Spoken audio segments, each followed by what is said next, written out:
Auzubillahiminash-shaytanir-rajeem. Bismillahir-rahmanir-rahim. Assalamu-alaikum. Jiayanu, Pakhairagale, Ni Hao, Chunashumme, Washmale, Ohaya Gonzaimas, Guten Morgen, Hola, Bonjour, Privyet, Kaifa Hal, Halishumachatore, Ahlan Wasala, Marhaba, Buna, Mucho Gracias, Fabi, Balli Kare Aya, Hosh Galde, Nanaya Saya, Khuyamora, Chivato, Chihaljut, Kalimera, Khairutan, and a very warm welcome to everybody who's tuned into PTV World and are watching World this morning. Ladies and gentlemen, I'm really lucky that I've been joined by my very well-learned, very fun-loving lady who happens to be my wonderful co-host. She is Miss Naila Shuja. Hello, Naila. Assalamu alaikum. Good morning. Walaikum assalam. Good morning to you too. Yeah, and I happen to be Shehzad Hassan Khan. We hope and pray that 2025 is treating you well and that all of you are ready to kickstart your day with us. But first things first. Hello, Naila. Assalamu alaikum. Walaikum assalam.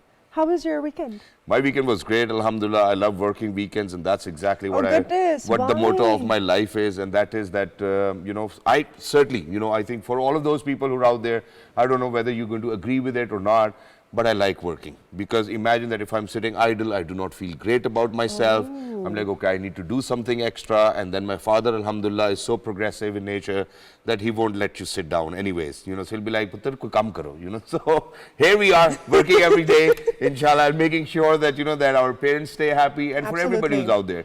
I think with this, I would want to start my show today. And that is that my father always tells me, ba adab, ba naseeb.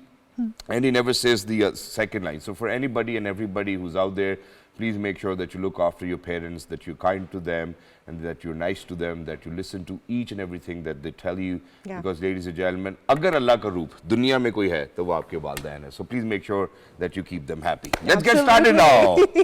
So Shehzad, how are you feeling about the weather? I mean, the weather's, last night I thought that, okay, the weather is actually getting better, and then I took off my jacket and I was like really comfortable. Oh goodness. But then early this morning, as soon as I woke up, there was a little bit of drizzle where I live, and our first guest actually as well.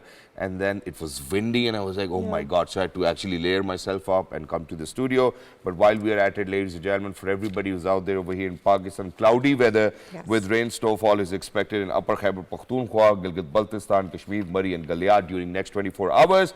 According to Met Office, rain with thunderstorm is likely at isolated places in northeastern Punjab and Potohar region during the forecast period. Moderate to dense fog is likely to persist in few plain areas of Punjab and upper Sindh during night hours. A frontal weather system is affecting upper parts of the country and likely to persist. So please make sure that you guys, if you are traveling to these areas, I mean, if you can kind of delay it, because unfortunately we do not have the tires of the cars which actually kind of support you driving in snow or frosty roads. Yeah, you're slipping and sliding all over the place. Now, that being said, there was a lot of slipping and sliding back in the States as well. And there was an emergency declared because more than around 60 million Americans across more than 30 states are in the grips of a huge winter storm. Oh my God. Imagine. So this winter storm could be bringing in the heaviest snowfall and the coldest of temperatures in over a decade. The storm, which has started in the middle of the United States of America, will be moving towards the east in the next couple of days. And the National Weather Service has stated that within the 30 states, there will be severe weather alerts. That being said, the state of emergency has been declared in Kentucky, Virginia, Kansas, Arkansas, and Missouri.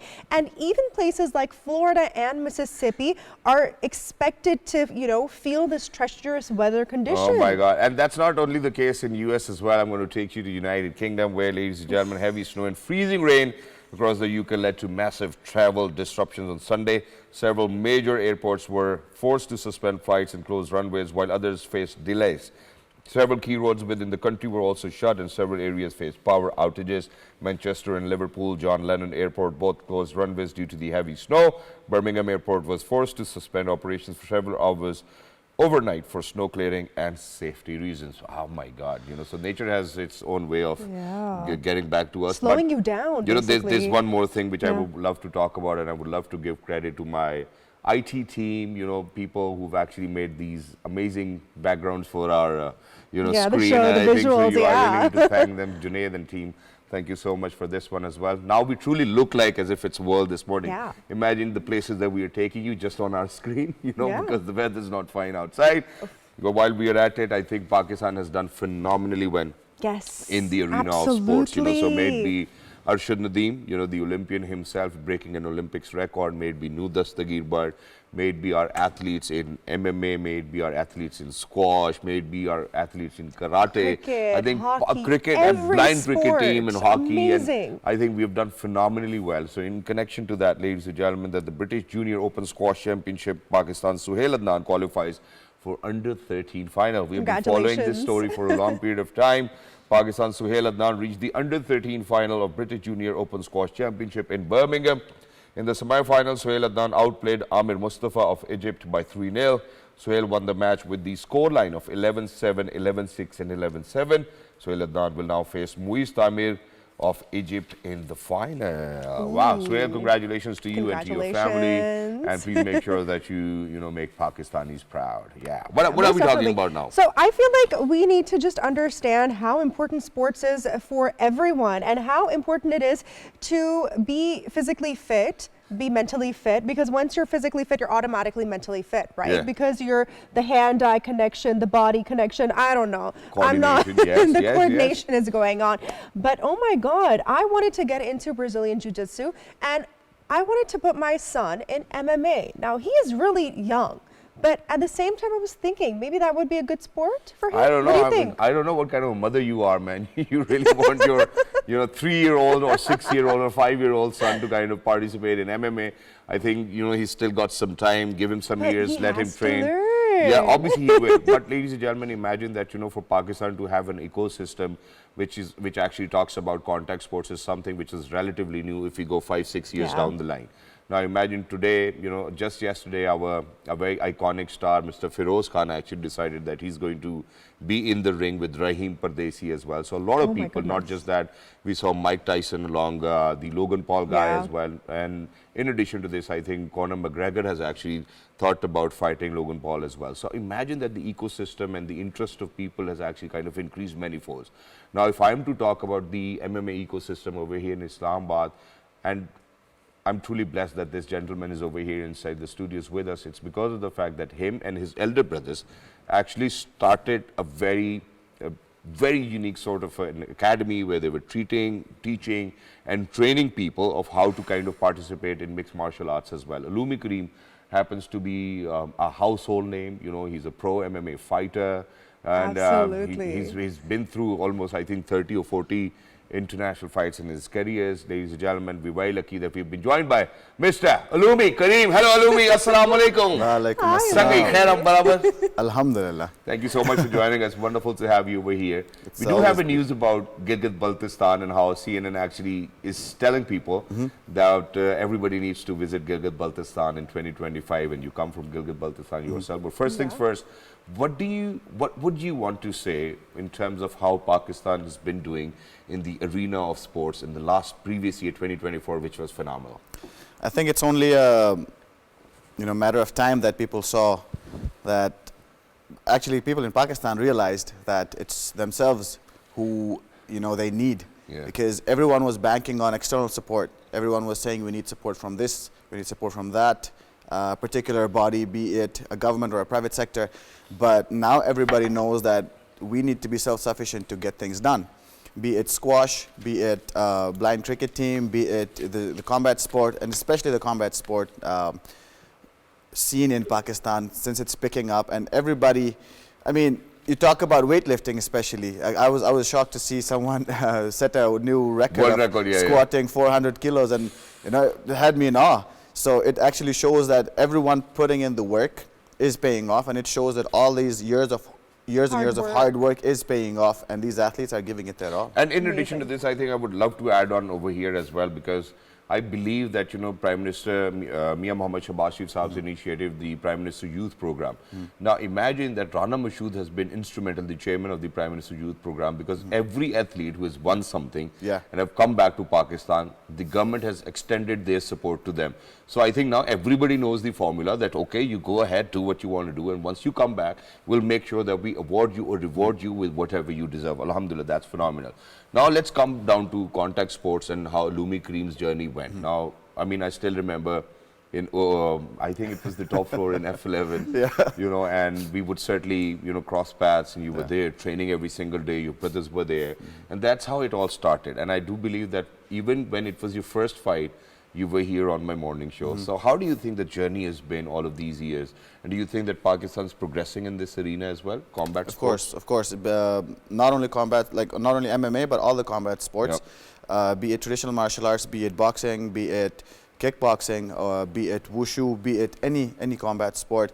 Now, since that you mentioned Pakistani government initiative in supporting the athletes, may I add, the Brave Combat Federation came to Pakistan, and IMMAF came to Pakistan, which is the Amateur Mixed Martial Arts Federation of the world. Wow. And they came to Pakistan, and there were, I think, more than 10 Indian athletes and officials that came to Pakistan for the first time in the history of the combat sport, that Indians, be it athletes or officials, all of them, they came to Pakistan, they fought here, and they felt like home. You know, this was all because the government had contributed something to it. You know, they had a huge role to play in it. Exactly. Now coming back to my journey, I still remember the first time I was here. I mean, if it wasn't for you people, we wouldn't have made it this far.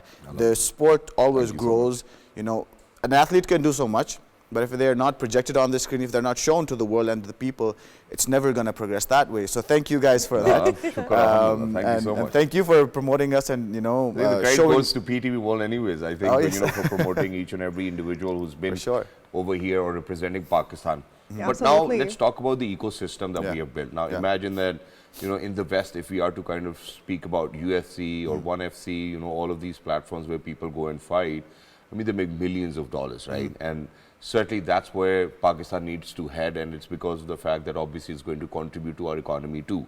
If we are to speak about the ecosystem, obviously there were challenges. How do you think things are? Because now I've seen even women participating in MMA competitions, and that too in Lahore and Islamabad. I think I'm going to give a shout out to my gym, Mr. Bilal Bhai, you know, Biku Bhai, you know, because he's actually contributed quite a lot. He does it from his pocket, provides them with a platform, you know, invites wrestlers from, or MMA artists from all over the country, or probably outside the country as well. Do you think that in days to come, we will certainly come to a point where it will be like pay-per-view, you know, all of these things? Do you think it will happen?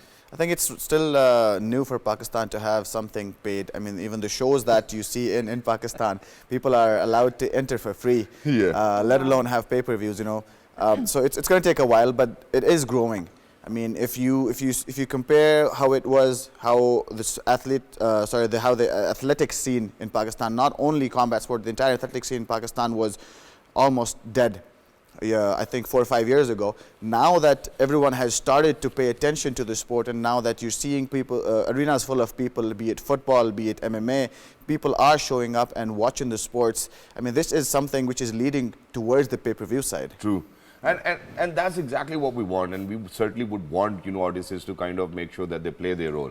Imagine we've always struggled with, because I am an events guy, we've always struggled with, you know, selling tickets, and, you know, so we're always chasing sponsors and whatnot. And this is one of those challenges which you guys come across quite a lot. Now imagine it may be nutrition, may it be what you're supposed to wear for a fight, and, you know, internationally it's all sponsored. There are people, you do not have to worry about it. Rather, you know for a fact that you'll be bringing back home $1 million, you know, so it kind of relaxes you. So no, does not really matter how many punches are going to land on you if you know that you're going to make $1 million. Now imagine in terms of sponsorships, do you think that there are people or private sector who have actually stepped up? Because we certainly cannot just say that the government needs to do it. I think it needs to be a government and a private or public partnership. Do you think that these things have become easier now? Because I have seen the struggle myself. Yeah, of course, for sure. And it has been very good. I won't say amazing, but it has been very good since the real estate business and the real estate industry has stepped up, and they've actually taken a lot of athletes aboard, and they sponsor them, and I mean, that's how it's done, right? You sponsor an athlete and you make them your billboard, turn them into your billboard, be it social media marketing, be it whatever kind of marketing. That's how you go about it. And these athletes are benefiting from it. A lot of top-level athletes who are competing in big shows and on the bigger platforms are actually sponsored by a lot of these real estate companies. So it's actually picking up. People need to hear about it more. It's still that on the athletes, and I would still want them to do more, give more back. So there's more initiative for the companies or the private sector or whoever wants to sponsor these athletes, there's more initiative for them to sponsor these guys, so, because it's a two-way street. True. So an athlete cannot just sit and say, oh, I should get sponsored and not give anything in return. True. So you win a fight, you give a shout out. Like I'm here, I'd give a shout out to my sponsors. There's, you know, I have multiple sponsors. There's Magnus Sports. I was thinking of ice cream, so I thought of Magnum. So But understanding. they're not our sponsors, okay? Oh, no, they're my sponsors. My sponsors, yes. So Uloomi, understanding your experience, how do you feel that?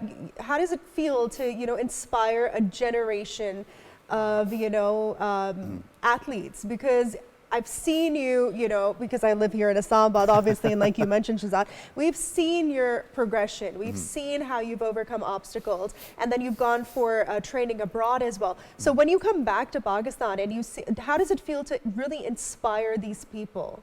I think it's you know, it's an overwhelming feeling when you walk into any gym in the country and they say Uloomi bhai, and they look at you and they smile. The smile and the shine in their eyes says everything. Nothing compares to that actually. But I think the biggest part in that is that when I come back and I give back to them, that's I think my biggest contribution to them, and that is what makes them want to do it more. You know, they see that the guy that made us follow the sport, or because of this guy we got into the sport. I still remember, I'd like to mention Ismail Khan, who is Pakistan's first international Mixed Martial Arts Federation's World Championships medal holder.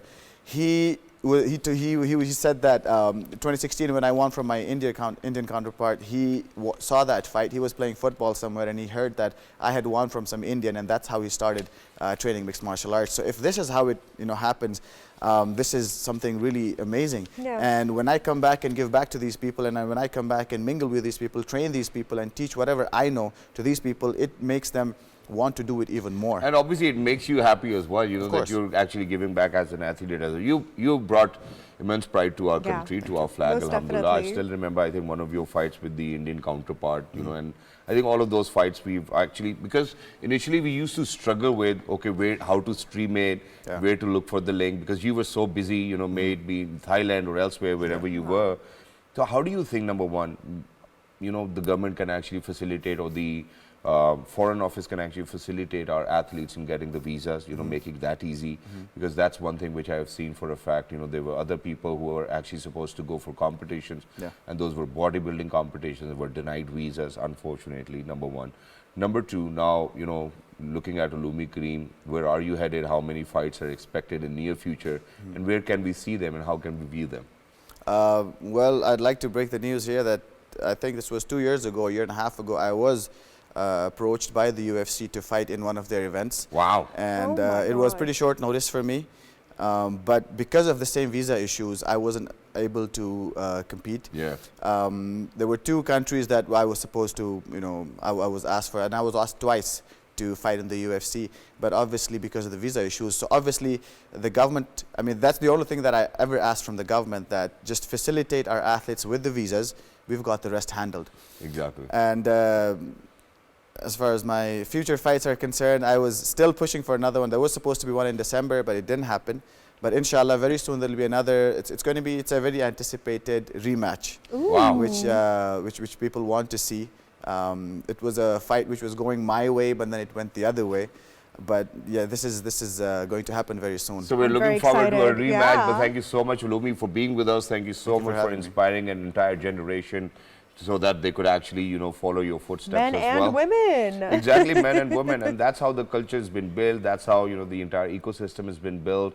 You know, these people are the ambassadors of the soft image, of the soft representation of the country we know as Islamic Republic of Pakistan. They've done a phenomenal job. Absolutely. But now, you know, in addition to this, I've always spoken about how, you know, these days are really important. Now imagine when we speak about these days, it is to kind of raise awareness. Absolutely. Today happens to be a very important day, and it happens to be World Day for War Orphans.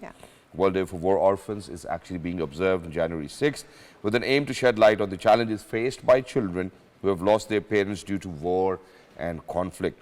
The day emphasizes the urgent need for such children's care, education and protection, who often suffer from trauma and poverty, as well as lack of essential resources. The day stresses on global action to ensure war, orphans' rights and well-being, and create a more compassionate and peaceful future for all children. Absolutely, and our hearts go out to those who are suffering in the Indian illegally occupied Jammu and Kashmir, and those kids, especially in Palestine as well. And our Prime Minister, our wonderful Prime Minister, has raised these two issues on every international platform. So these two issues are extremely close to our heart, and it is of utmost importance that these issues get resolved. Exactly, and I do know for a fact that, that Pakistani community, may them be in Pakistan or outside Pakistan, have always been contributing to such causes as well. So each and every one of us, ladies and gentlemen, it's our obligation, it's our duty to make sure that we make this community and society a better place to live. But now imagine that CNN actually includes Gilgit-Baltistan in must-visit list for 2025. One of the leading American broadcasters, CNN, has included Gilgit-Baltistan in its list of top 25 destinations to visit in 2025. Known for its stunning landscapes, Gilgit-Baltistan attracts tourists and mountaineers for its glaciers, pastures and challenging peaks, including the world's second highest mountain, K2. CNN Travel pointed out Gilgit-Baltistan's rugged beauty and unmatched adventure opportunities, saying that the region offers some of the most thrilling hiking experiences in the world. Besides K2, thousands of foreign climbers visit Gilgit-Baltistan to scale other peaks as well, including Nanga Parbat, Gashabram 1, Gashabram 2 and Broad Peak. So if you haven't been to Gilgit-Baltistan, ladies and gentlemen, well, this is not your time to go right now because the weather is really not very friendly. So, probably, in summers, plan yourself a trip to Gilgit-Baltistan. Absolutely. It is so beautiful there. That's on my summer travel list. But that being said, because people who love to travel are so important for not just our economy, but for our entertainment as well. And we have one young, fine guest. Not just that. I don't think that this needs to be said like this. Now, imagine that, I actually come from Pindi. My grandfather's house was in Pindi, in Rawalpindi. Okay. So me and Hajar, we've spoken about it, the architecture and how, that architecture actually shares a lot of stories. Yes. Now imagine one of the stories happens to be where my father used to tell me that where the Nalla is, the Nalla Lai, it actually used to be a ground and they used to play football and cricket over there, probably somewhere in 1960s and 70s. Oh my goodness. And then there's Raja Bazaar, then there's, commercial market, then there's Satellite Town, then there's Golgappe, there's Chana, there's Golden Samosa, there's so many things. There's Gordon College, so there's so many things. So imagine this young guy, one fine day, thought about it, that, hey, why don't we actually have the same group of people who are interested in how he is interested in architecture and the stories that they behold, right? Yeah. And now what he did was, he was featured on Forbes, #1. Amazing. And #2, he actually now worked with other people and tell them the story of Rawalpindi for now. And I hope that, he's going to progress towards Lahore and elsewhere as well. So, ladies and gentlemen, we're very lucky that we've been joined by an architectural and cultural researcher. He happens to be Mr. Hassan Tauseef. Hello, Hassan. Assalamu alaikum. Good morning. Ki haal hai, bhaijan? Good morning, Hassan. Very good. It's very nice to be here. It's a wonderful day. The sun is out. Wonderful day in Rawalpindi and both in Islamabad. Are you from Pindi yourself? Born and raised in Pindi, yes. Wow. Where in Pindi? I was actually born in Satellite Town, but my grandparents actually moved to Rawalpindi during the partition in '47, and they migrated. They were migrating from Delhi, and they came towards Rawalpindi, and that's where they settled. And that's exactly the case with my grandfather as well. And I think, if I'm not wrong, Abuji, you can correct me. I think we came from Amritsar or somewhere, because imagine that that the previous generations of my grandfather were actually Sikhs as well. So we are Sikh converts to Muslims, and then we came to Pindi, and then Pindi Gawal Mandi, right next to the Purani Jung Press, and then the Eidgah and Valika shoes and whatnot. Yes. So Hassan, how did you come across this idea that there's so much rich architecture in Pindi and that you need to tell stories? So I think you started taking pictures of the old doors, right? Yes. Go ahead.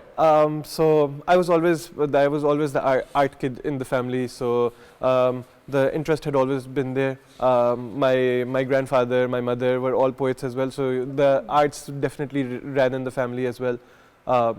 But when I was, I think my interest towards Rawalpindi's architecture and Rawalpindi's history especially towards the partition, comes with the idea that my grandfather was migrated during the partition, so did his family. And I remember when my grandfather passed away, he was a journalist, so the next day there were a bunch of newspaper articles about him, about his life. Yep. And I started learning a lot of things about his life that I personally did not know. Okay. I think the thing was that the partition was such a it was such a traumatic event that a lot of people stopped talking about their family's history around the partition, true. that's something that was completely lost within the family. Yeah. I started looking at Rawalpindi's history because it was one of the cities that was it was a very significant. There was a significant event in the events taking place there during the partition, because of course it was a Hindu and Sikh majority city before the partition, which meant that when a lot of people were leaving, a lot of people were also coming in. So it was a city that experienced a drastic change during that time period. And a lot of Rawalpindi's history during this time period, of course, was lost. I just realized that Rawalpindi's history is never written. I don't know what he would say about this, but a lot of the people from Rawalpindi don't actually take as much pride in our identity and in our history as other cities do. I mean, okay, it's debatable. See, so it took me time, because imagine that how people would react to when you would tell them that you're a Pindi boy. See, I think that's one thing that, you know, I would want to share with people, and it's really interesting because Pindi has actually taught us to be really street smart, you know, and you know, the kind of neighborhood system that we had over there, you know, so anybody could beat anybody's child. You know, tum idhar kya karo, chalo andar chalo, you know, all of that. You know, so it was a very mohalla system, and you know, everybody's grandfather is your grandfather, you know, so and that's how things were. And it took me a time to realize that, you know, this is where I come from, and I'm going to tell people that I'm a Pindi boy. So even if, you know, I've lived my entire life in Islamabad, I take pride in being from Pindi, and I still go to my grandfather's place. You know how Basant used to take place over there, and do you know, for a fact, we still have those doors in our grandfather's house, and there's an interesting story to that. So imagine when they migrated, you know, and they came to Pindi, so it was more like how you can go into any house and it can be yours, right? Yes. So my grandfather chose a very huge house, you know, so he became a CSP officer. He was a joint secretary in Ministry of Defense, and there was a degree named as Munshi Fazil. It was a Persian degree, and he asked his brother to stay in this house. Meanwhile, I'm going to go to the railway station and look for other people if they have reached or not, because there was no means of communication. And then as soon as he got back, we know, with one of his brother or sister, you know, his brother was gone and there was somebody else in the house, and we had to look for another house. But that's how it was. But please take us through the stories of Raja Bazaar, you know, commercial market, and all of these places. So Rawalpindi's history is actually quite interesting. It's a city that is around during the Mughal period, but it's really set up during under the Sikh Empire, around 1760s. And it's set up as an important military / trading town. And it goes on for 100 years under the Sikh period, but in the middle of the 19th century, the city is colonized. And then Rawalpindi sort of maintains its position as an important military / trading town. I mean, it's also made the northern headquarters of the British Indian military during the colonial period. So the city holds a lot of significance. And then in the middle of the 20th century, the partition happens in Rawalpindi. That's where a lot of stories about the city personally are just lost. When I started my research on Rawalpindi, I personally study architecture, so my focus is on architecture, but it's also on cultural history in the city. I had to start from scratch. So I remember when I was 17 years old, I started running this blog called The Lost Glory. It was a blog about Rawalpindi's history, and every Friday I would just venture out into the markets after school and would just talk to the random old men that just sit around corners, and you know, you would pick on stories and I would write it over the weekend, and it was published on a Sunday. This blog was I ran for around 2 years until I abandoned it. But then I started my studies at an architecture school. I go to the National College of Arts.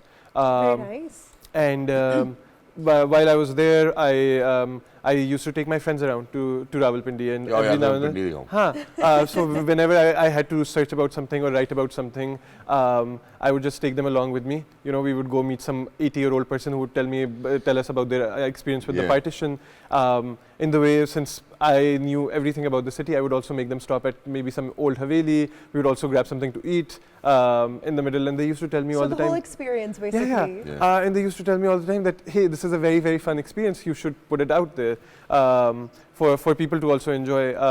But personally, never took a lot of. I'm not the most. Were you shy too as well? Yeah. So I don't know. one of my friends then asked her brother to start a tour put together a tour of Rawalpindi. I will host the tour, but they will be doing the management. And that tour came about for a cultural space in Rawalpindi, Yep. and they put together this entire flyer for this tour, and around 45 people ended up joining the first tour. And these are walking tours of Rawalpindi, so it gets kind of intense because galiyan patli hoti hain, you know. There's a lot happening in a this. lot happening as well, so you know you're sort of managing this crowd. So 45 people ended up joining the first tour, but they ended up putting my number on the flyer that they had put up. So for the next 4 or 5 months, I kept getting calls from people. They were just like, would really love a tour of Pindi. And I was like, that was a one-off thing. We are not continuing with that. But because of that, we did a second tour and a third tour. I think it's been around 2.5 to 3 years doing tours of Rawalpindi. Amazing. We have had amazing people join the tours. We get a lot of international travelers. We get a lot of researchers, people that work on South Asian studies, and a lot of foreign diplomats from Islamabad, because personally I believe Islamabad lacks a little bit of culture. So whenever the diplomats want a little bit of culture, they venture into Pindi. So we get a lot of those, and these are just very fun, interesting tours because I just show them what I saw. And in Hassan, Pindi. how did you then ended up on Forbes? You know, so. Very interesting story. So I think one of these tours, we were joined by a group of very interesting people from Karachi. They were all somehow associated with culture, and one of these guys was taking notes in the middle of the tour. Towards the end of at least this is how I believe this story went. So towards the end of the tour, we were sitting down. So I sort of swooped in the question. I was like, you have been taking notes. Are you a journalist? What do you do? And he was a journalist at Al Jazeera. Okay. And he said to me, this is actually a very funny story. So he said to me that he's trying to pitch in the tours, but he is not sure if they'll take it. And in classic international media fashion, he was like, there's a very certain image of Pakistan that they put forward. So if in case you were maybe a minority Hindu girl trying to do the tours and you were being killed for them, they would pick on the story instantly. But he's just like, I'm going to pitch it, I'm not sure. Otherwise, I will send it to another friend of mine. Yeah. I have a lot of contacts in the medias. So I think a month afterwards, I received an email or a message from somebody from Forbes, telling me that Forbes Culture wants to cover Pindi Heritage Tours. And I thought to myself, I'm like, this is a joke. I thought this was a spam message or a spam email. So I think a week later, I was telling my parents over lunch, I was like, somebody sent me a spam message telling me that they want me to be on Forbes. And my parents were like, that may not be a spam message, you should get back to them. But when I got back to this person, she told me that we could no longer do it because I believe she was not in the country or something. So then it got put on hold, and a month later or a month and a half later, she told me that she was back and we should do it. So the entire thing happened within 2 days. We had 2 photo shoots happen, the entire interview happened. It was actually quite like a big moment. Really, you underestimate your work when you're doing it yourself, but then something like this happens, and you're made to think to yourself that there may actually be something that you're doing. Oh my God! So Hassan. Please, by all means, continue.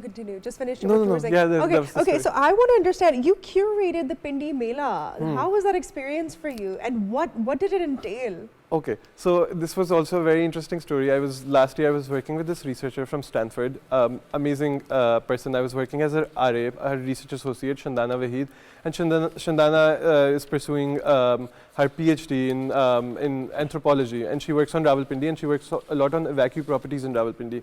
And so Shandana and I used to do research together, but Shandana was telling me that this is one of the institutes at Stanford has a grant up for a cultural activity that needs to take place. So we applied for the grant and we ended up getting the grant.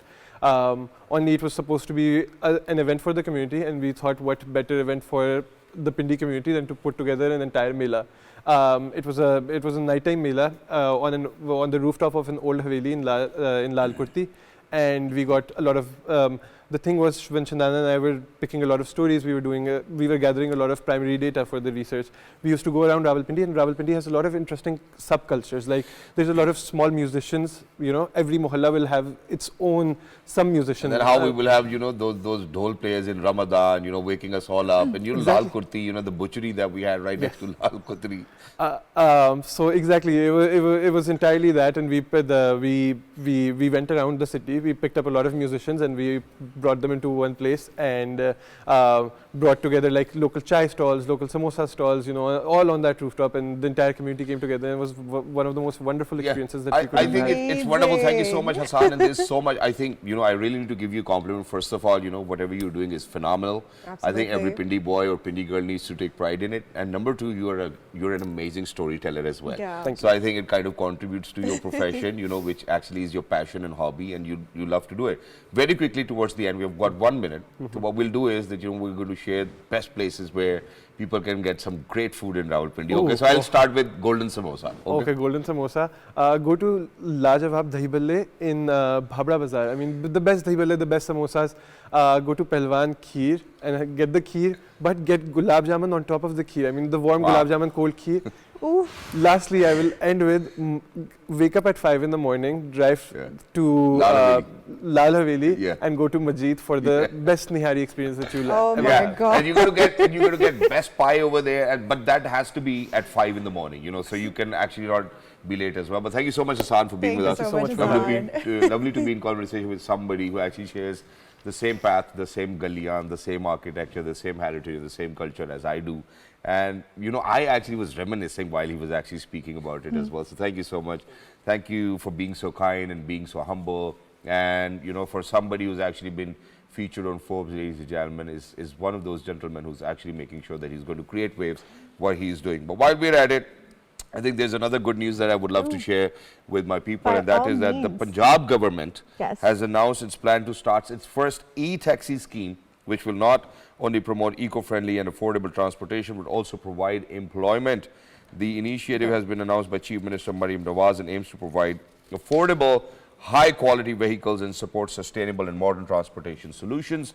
Punjab Transport Minister Bilal Akbar, who has been tasked with starting the service, said the electric vehicle suppliers had shown strong interest in this scheme. Wow. Yeah, most definitely. This is gonna help reduce the smog situation as well. Exactly. Not just that, I think I would want to kind of appreciate the initiative of Prime Minister Saab as well, where how there are e-buses all over Islamabad, and they even come to D12. You know, so I was really excited about it. So you can take that, come to Metro, do whatever. I think the infrastructure is doing phenomenally well. Most definitely. But if we are to speak about infrastructure, I think there was one place that I went to and I was blown away by the kind of infrastructure that they have built, and it was the Istanbul airport. I imagine the airplane actually takes almost 30 to 40 minutes to taxi to wherever you're supposed to be dropped off.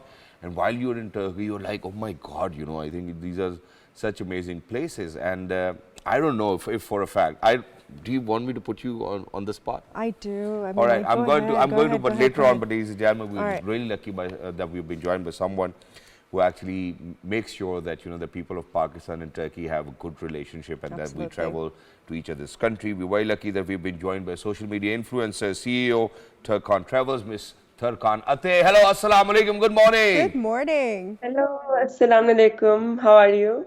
I'm absolutely stunning, fabulous, and we hope that you're doing fabulous as well. Thank you so much for joining us. Let's get started. Turkish, but dil se Pakistani. You are a Turkish Pakistani influencer. You know, please take us through your journey. Hi, how are you? My name is Turkan. Actually, many people, when I start my social media, many people thought that I am from Pakistan, but I came to Turkey for studies and I'm making videos. No one believed me that in the starting I was Turkish. But after sometimes I shared my Turkish ID card. I said, guys, see, I am Turkish. I am not Pakistani. Actually, I came to Pakistan for my higher education and I learned Urdu. I know my Urdu is not perfect, but how much Urdu I learned, I will make videos in Turkey, because when I start my social media, it was on Corona time. And many people was curious about to visit Turkey. And as you know, even in Turkey, Turkish people doesn't know English as well. I said it okay if there is some uh, place I can make a video on the on Urdu as well. Then I start my channel. I start to talk in Urdu and I share each and everything about Turkey because, as you know, in the Turkish dramas they don't show the real Turkish culture and real Turkish home, and they don't show the exactly how Turkey is. I said that okay, I can show it to people, and from A to Z, when I start my channel, I show the everything related to Turkey in Urdu language. And after that, one of my video got viral. It was that why I study in Pakistan, and then people get to know that I can speak in Turkish as well. It was a big help for them because I make them people how to go to touristic places, where to do shopping, how to get your ticket, how to use local transportation, where to visit, where to eat expensive food, where to eat cheap food. Then Alhamdulillah, I got the good response from Pakistan and India. Exactly. And Turkan, while we are at it, why don't you speak a little bit of Urdu with us as well? So let's Yeah. see, how well you can speak today Urdu, what and is your we would certainly want this clip to go viral as well. So go ahead, Yes, speak a bit of Urdu with us. मेरे लिए बहुत अच्छी होगी क्योंकि जब English में ना मैं अब इतनी ज्यादा बोलती भी नहीं हूँ, उर्दू मेरे लिए और अच्छी होती है क्योंकि मेरी अपनी काम भी लाइक मेरी सारी जगह आगे पीछे पाकिस्तानी है, तो मेरी शोहर भी पाकिस्तानी है, तो मेरे लिए उर्दू में बात करना बेस्ट है. नहीं, वो तो अच्छा है, बेगमों को तो जाहिर सी बात है, मियाँ की जुबान तो लाजमी आनी चाहिए, मियाँ को बेगम की आना है, बेगम को मियाँ की आनी चाहिए. But let's come back to the subject as well. How do you think that you're actually helping Urdu speaking community to learn more about Turkey or Turkiye?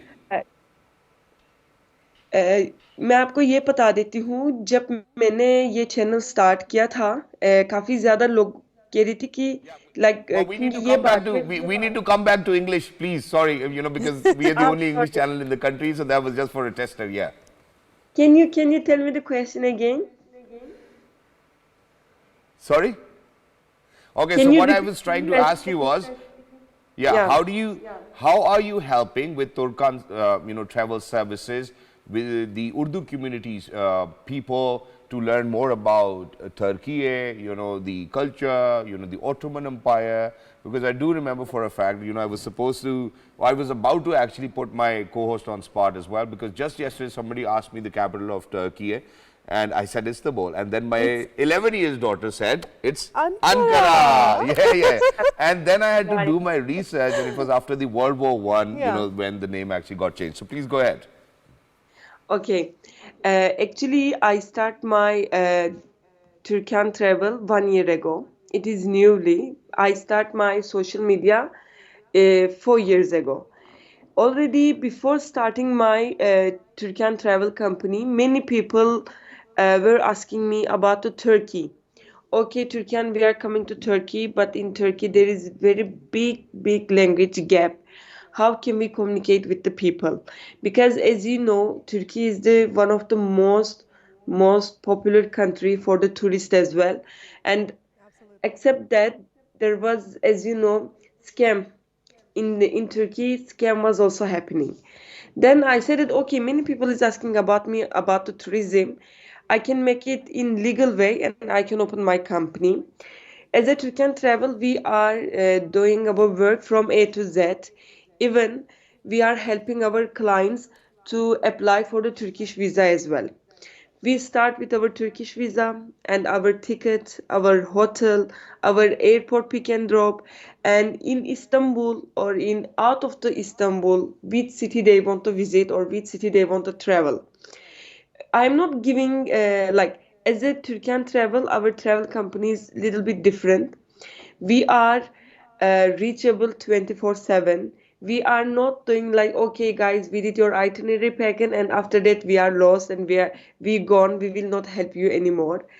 If my one of the client reached to Istanbul, until he goes back to his country from A to Z, we are helping in every step. Even especially one day I am putting with myself as a tour. I am going with my clients. I am helping them. Normally, we are giving, local services. Like I am accept Yeah, making them that's travel. wonderful. And in addition to this, because we're actually short on time as well, so people who are Sure, sure. actually watching us right now and are kind of inspiring or are being inspired by you, let me ask you that what are those beautiful places to visit in Turkey first of all, and what foods to kind of have, what to save yourself from, and how can you save money and have a great travel. So please take us through the entire journey, how Okay. people need to go about it in Turkey, and that too, you will be going out in 47 different countries. So please go ahead, take the lead. Okay, if they want to visit, surely they put Istanbul. Except Istanbul, every city of the Turkey has its own beauty, and after Istanbul, they can visit Cappadocia and the city of Mevlana Celaleddin Rumi, Konya. If they are interested with more Islamic tourism, I prefer Şanlıurfa and Gaziantep, amazing places. And except that, the Bursa, one of my favorite city if they want to visit or if they want to see the feel of the Ottoman Empire.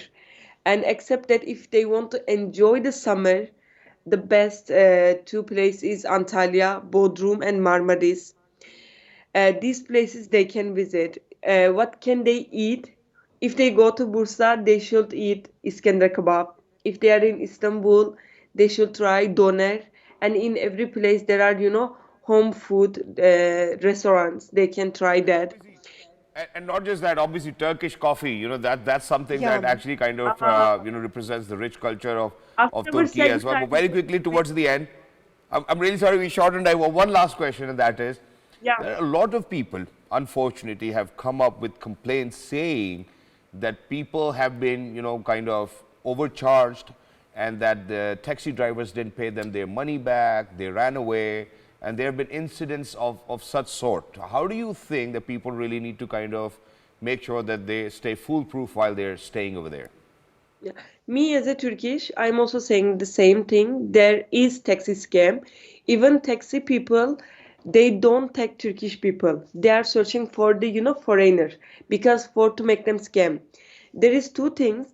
If the taxi driver is asking that, okay, I will take you, with 300